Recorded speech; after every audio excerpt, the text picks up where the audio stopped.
नमस्कार, आप देख रहे हैं एनबीसी हिंदी। मैं कुलदीप कुमार।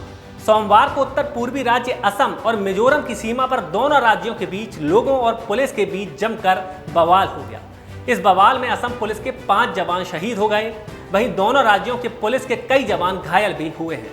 हालांकि इतनी बड़ी घटना होने के बाद भी दोनों राज्यों के बीच विवाद अभी थमा नहीं है। दोनों राज्यों के मुख्यमंत्री लोगों से शांति बनाए रखने की अपील कर रहे हैं।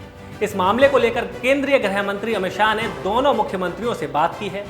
अभी भी कुछ उपद्रवी जंगल में छिपकर फायरिंग कर रहे हैं। बॉर्डर पर जारी हिंसा के बाद सीआरपीएफ को तैनात कर दिया गया है।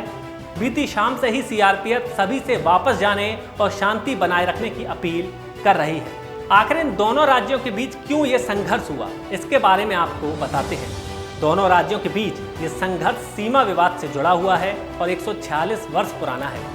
दरअसल असम और मिजोरम का बॉर्डर लगभग 164 किलोमीटर लंबा है। ये बॉर्डर मिजोरम के ऐजवाल, कोलासिब, मामित और असम के कछार, हेलकांडी और करीमगंज जिलों से होकर गुजरता है। ये सीमा विवाद इसी बॉर्डर के पास मौजूद गुटकुटी गांव के पास तब शुरू हुआ जब मिजोरम की पुलिस ने यहाँ कुछ अस्थायी कैंप बना लिए।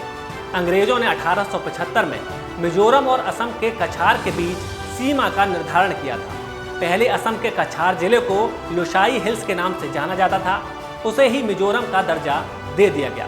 पहले उत्तर पूर्व में सिर्फ मणिपुर, त्रिपुरा और असम राज्य हुआ करते थे। मिजोरम, मेघालय, नागालैंड और अरुणाचल प्रदेश पहले असम का हिस्सा हुआ करते थे, जिसे ग्रेटर असम कहते थे। इस इलाके में अलग जनजातियों के लोग रहते थे, जिनकी भाषा, संस्कृति और पहचान एक दूसरे से अलग रहे। इसी आधार पर आज़ादी के बाद मिजोरम, मेघालय, नागालैंड और अरुणाचल प्रदेश असम से अलग होकर अलग राज्य बन गए। हालांकि अरुणाचल प्रदेश के कुछ हिस्से तब नॉर्थ ईस्ट फ्रंटियर एजेंसी कहलाते थे, जो ग्रेटर असम से अलग थे। इस इलाके में अलग जनजातियों के लोग रहते थे, जिनकी भाषा, संस्कृति और पहचान एक दूसरे से अलग रही। इसी आधार पर आज़ादी के बाद मिजोरम, मेघालय, नागालैंड और अरुणाचल प्रदेश असम से अलग होकर अलग राज्य बन गए। साल 2005 में केंद्र सरकार को सुप्रीम कोर्ट ने एक बाउंड्री कमीशन बनाने के लिए कहा था, जिससे इस विवाद का हल निकाला जा सके, लेकिन अभी तक इस दिशा में कुछ खासा काम नहीं हुआ।